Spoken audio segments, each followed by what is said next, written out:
Siguiendo nuestro recorrido por la palabra de Dios, por la Sagrada Escritura, por la Biblia, ya vamos llegando un poco al ocaso del segundo libro de los Reyes. Hoy vamos a dar saltos en capítulos interesantes o importantes. Prácticamente del episodio anterior saltamos del capítulo 5 al 17. Es decir, que aquí ya la figura de Eliseo pasa al recuerdo de la serie, mas no al olvido de nuestras memorias. Ya hemos visto grandes profetas y justamente en los tiempos de los reyes es cuando más Dios regaló a nuestra historia humana profetas. Los profetas grandes del Antiguo Testamento en su gran mayoría, no sé si decir todos, porque obviamente Juan el Bautista no fue en los tiempos de los reyes, pero profetas como Isaías, Jeremías, Ezequiel, Elías, Eliseo, inclusive los profetas menores, Amós, Habacuc, etcétera, forman parte de estos tiempos. Y todo está centrado, sobre todo ya a partir de estos profetas y de esta secuencia de reyes. Ahí vamos a tener todos los reyes, tanto del reino del norte, que ya explicamos el porqué de esa separación, como los del reino del sur. Vamos a tener todos los reyes con sus aciertos, desaciertos, los que corrigieron, los que pervirtieron, los que caminaron con Dios, los que caminaron espaldas a Dios, etc. Hasta que llegó el llegadero. El llegadero es importante entender, primero, además lo sabemos, nuestras vidas tienen un llegadero. Nosotros no somos seres infinitos, ni somos infinitos para el mundo, ni somos indispensables para ninguna labor. Lo que sí somos es importantes y amados, y que tenemos misiones desde el punto de vista que Dios puede asignar a nuestras vidas. Misiones tan básicas como la educación de un hijo, básicas no por decir básicas, no importantes, pero básicas porque pareciera lo más común, aunque yo considero que criar a un ser humano o educar a un ser humano es la tarea más hermosa que un ser humano puede tener, se le puede asignar. Así como, por ejemplo, de repente no puedes tener hijos, pero desde una vida consagrada también llevar como pastor un rebaño o a través de una comunidad, de una feligresía, también es algo que requiere una gran misión, una gran responsabilidad. Pero les decía, todo tiene un llegadero. Y cuando el mal es sistemático, aunque tengas episodios de bien, pero cuando el mal es sistemático, va a ocurrir lo que nos dice el capítulo 17 del segundo libro de los Reyes, el fin del reino del norte.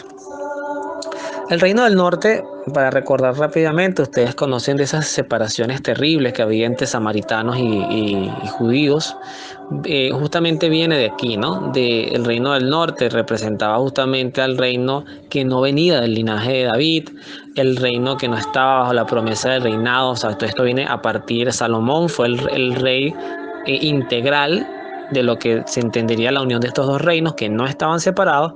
Luego, a partir de Roboam, que fue el hijo de Salomón, y Jeroboam, que fue el que aprovechó la oportunidad para apoderarse en cierta forma del reino del norte, viene entonces esta separación que se mantendrá hasta un capítulo como el de hoy, y luego en el próximo episodio veremos la otra realidad del reino del sur. No piensen que el reino del sur se salvó de esta realidad.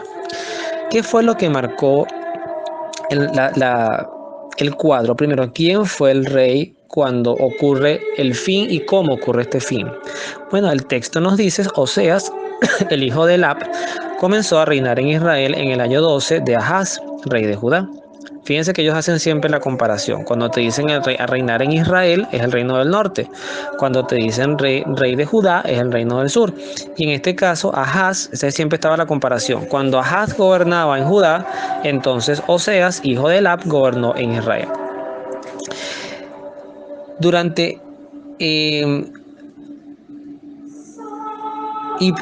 Y este rey, Oseas, se portó mal con Yahvé, aunque no como los anteriores. Fíjense ustedes los elementos comparativos. O sea, este se portó mal, pero los que traían cola, y es de esperarse porque las sociedades también se moldean por sus líderes. Este no fue el peor de los reyes, pero fue el que lamentablemente se llevó el chaparrón. Salmasanar, rey de Asur, eso es lo que se conocería como Asiria, el reino del destierro, que ya me anticipé, pero este reino de Israel, el reino del norte, fue invadido y desterrado, además de una manera sanguinaria, o sea, ya lo van a ver, fueron destruidas sus tribus, sacados, mezclados, fue una cuestión verdaderamente dura, traumática, por eso es que de hecho las tribus prácticamente desaparecen aquí, no en su totalidad, pero sí ya como comunidades, ya eso no se habla. De hecho, actualmente no se habla de las tribus de Israel. Pero Salmanasar, el rey de Asur, vino con su ejército a atacar a Oseas, el cual tuvo que someterse y pagarle impuestos. Pero el rey de Asur descubrió que Oseas lo traicionaba, ya que había enviado mensajeros a So, rey de Egipto, y no le pagaba los impuestos como lo venía haciendo cada año. Salmasanar lo hizo detener y luego encarcelar. El ejército de Asur sometió a todo el pueblo de Israel. Llegó a Samaria y la sitió durante 3 años. En el 9º año de Oseas, el rey de Asiria tomó a Samaria, desterró a los israelitas de Asur y lo estableció en Halab, a orillas de Jabor, río de Gorzán, en las ciudades de los Medos. Ahí termina la explicación histórica. ¿Qué ocurrió? Bueno, se explica muy sencillo, 3 años de sitio, el reino de Asiria vino con todo y los acabó. Muy bien. Ahora, la palabra de Dios no solamente se limita a explicar el hecho, a narrar el hecho, sino a explicarlo. Y entonces a partir del versículo 7, yo lo voy a resumir porque es un texto largo, lo voy a ir leyendo como salteado. Siempre los invito, y es el sentido de esta serie, a leer estas historias, masticarlas, si me permiten el comentario tan escatológico, pero digerirlas con gusto, como no recuerdo si era el profeta Ezequiel, que decía que el rollo de la palabra de Dios entró como miel en su boca y él la digirió con gusto. Entonces la idea es esa, que la puedan digerir con gusto, que la puedan saborear, que la puedan hacer parte de sus vidas, y que esta palabra pues fluya como dice la canción tan hermosa, ¿no? Como ríos de agua viva que salta para arriba, dice la canción que cantan algunos grupos juveniles, que justamente es muy hermoso el contexto en que se narra.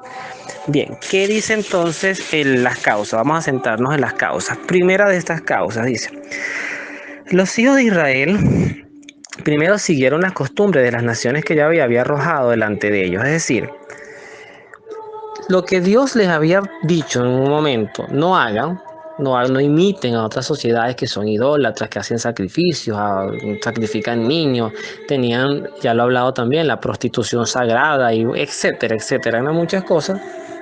Al final lo terminaron haciendo.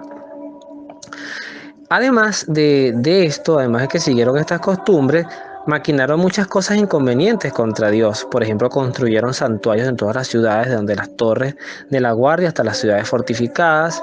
Se pusieron imágenes y troncos sagrados sobre las lomas y bajo los árboles frondosos. Eso era propio de los Baales, de estas tierras que inicialmente habían sido conquistadas por los israelitas.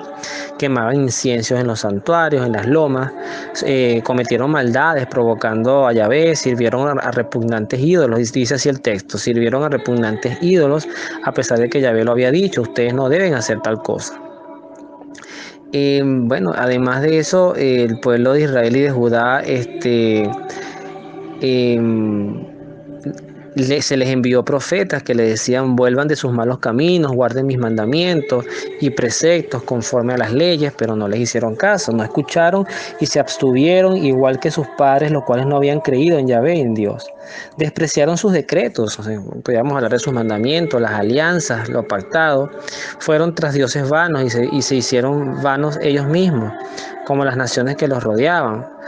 Abandonaron todos los mandamientos de Dios y se hicieron 2 becerros de bronce, se hicieron troncos sagrados, sacrificaron a sus hijos y a sus hijas por el fuego. Vean ustedes lo que estamos hablando, ¿no? Practicaban la adivinanza, escuchemos bien, practicaban la adivinanza y la magia, y se prestaron para hacer lo malo en los ojos de Yahvé, provocando su ira, dice el texto. Yahvé entonces se enojó muchísimo contra Israel y los arrojó lejos de su presencia, quedando solamente la tribu de Judá. Ahí termina la explicación. Es decir, si bien nosotros pudiéramos decir, bueno, nada, esto es un hecho histórico, además esto era la costumbre en estos tiempos, o sea, o tú conquistabas o te conquistaban o te colonizaban. Ahí no había fronteras, no había pasos fronterizos, no había diplomacia, era constantemente vivir bajo el asedio de imperios que, bueno, el pueblo de Israel a partir de aquí, el pueblo hebreo, vamos a llamarle el pueblo hebreo, a partir de aquí, bueno, tiene el destierro de los asirios, después vendrá el destierro de los babilonios, después vendrá el destierro de los macedonios, o sea, la invasión de los macedonios, los persas, finalmente los romanos, todo eso está en el libro de las crónicas. Seguramente en algún momento me detendré en uno de estos ejemplos para que los podamos ver. Crónicas es como un resumen de todo lo que ya hemos podido hablar, te hace es como una repetición de lo ya narrado, por eso quizás no sea un libro en el cual me detenga mucho en la serie, pero sí es importante pasar por sus páginas y ver qué podemos rescatar de allí. Entonces, en conclusión, lo que yo creo que nos quiere expresar Dios no es y tampoco no es que no sea, o sea, ni lo afirmo, pero tampoco lo niego. O sea, no es que Dios esté pendiente de enviarle a un justiciero a las sociedades para que sean aplastadas y destruidas por invasores, porque bueno, tú no me hiciste caso, ahora sufras. No lo veamos en ese sentido, pero tampoco seamos tan cándidos de pensar que Dios es indiferente al mal. ¿Y qué es en sí el mal? ¿Qué es lo que ocurre con el mal? Bueno, ustedes quieren seguir por esos caminos, por eso en el prólogo lo decía, vivan las consecuencias de seguir por esos caminos. ¿Qué nos deja la desobediencia? Hay un sacerdote que, bueno, ya yo lo he citado, es Fray Nelson Medina. Él tiene una charla muy hermosa en internet, de hecho la ha dado varias veces, donde dice la gran mentira del demonio. Y la gran mentira del demonio es esta: u obedeces o eres feliz. Eso fue lo que él le planteó a Eva en el relato del Génesis. Ok, obedece a Dios, pero te privas de la felicidad de ser como una diosa, de tener conocimiento del bien y del mal. U obedeces o eres feliz. Dios nos enseña, y Cristo lo ratificará, que en la obediencia está la felicidad. Y la obediencia es vivir con patrones, con morales, con un sentido de crítica al mundo y con una coherencia a tus valores y a tus principios. Ningún principio vale tu salvación. En estos días también escuchaba en Twitter una frase que decía: las personas que digan que la vida es corta y que hay que disfrutarla, recuérdenle que el infierno es eterno y hay que evitarlo. ¿Y qué es el infierno? Ya lo hemos dicho. Sí, es un estado de sufrimiento donde está el demonio presente. Eso es un dogma de fe que yo no voy ni siquiera lo voy a narrar como un simbolismo, aunque no es el sentido de esta charla, de este encuentro, de este episodio de hoy. Pero el principal concepto del infierno es la ausencia de Dios. Y eso fue lo que le pasó al pueblo de Israel, a este pueblo del norte. Vivieron un infierno porque se apartaron de Dios. Es que Dios en cierta forma te dice: acércate a mí, te mantendré en mi protección. Cónchale Dios, pero es que no, cuánta gente yo no conozco que vive orando, es buena gente y de repente tiene un cáncer, un accidente automovilístico, la bancarrota. Si me vas a proteger así, mejor no me protejas. ¿Ok? Pero Dios te dirá, me estás hablando de elementos del cuerpo y del mundo. ¿Cómo está tu gracia? ¿Cómo está tu paz? ¿Cómo está tu conciencia?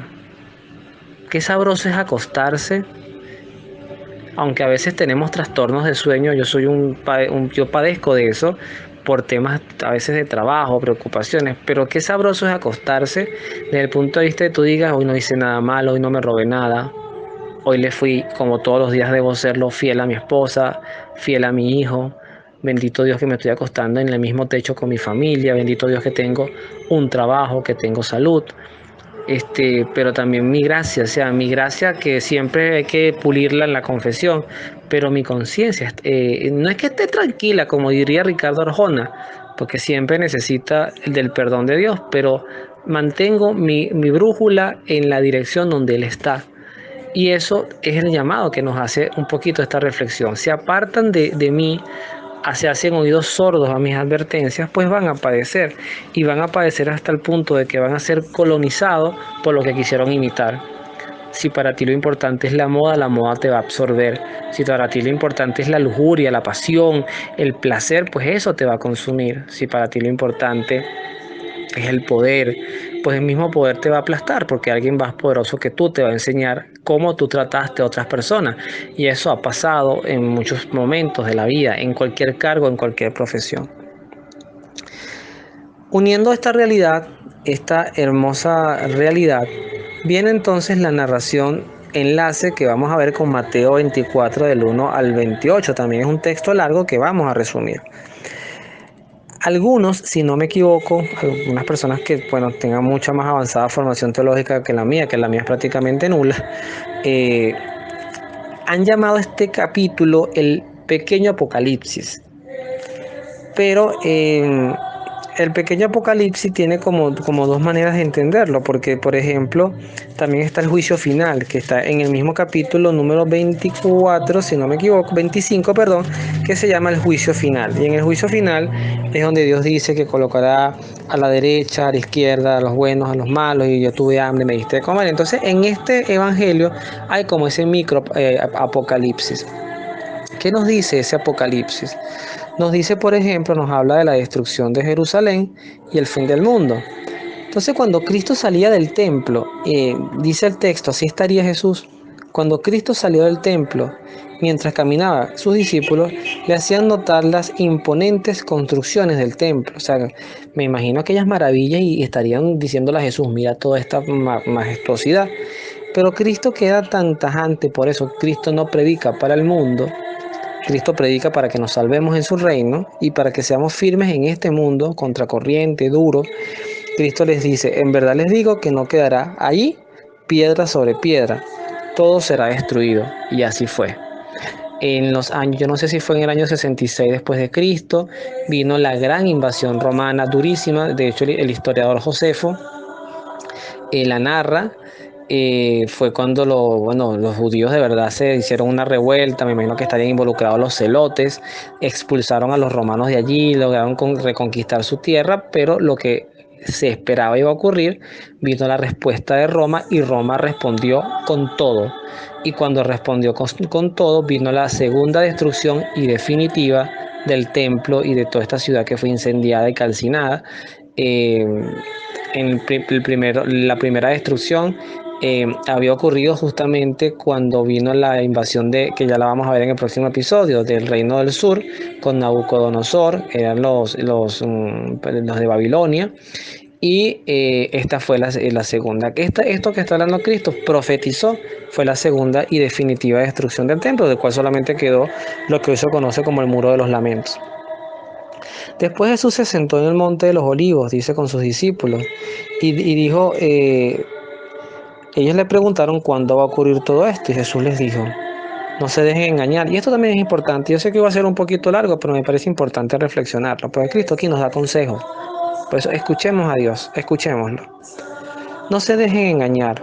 Cuando varios usurpen mi nombre y digan yo soy el Mesías, pues engañarán a mucha gente. Ustedes oirán hablar de guerras, de rumores, no se alarmen, todo eso tiene que pasar, pero no será todavía el fin.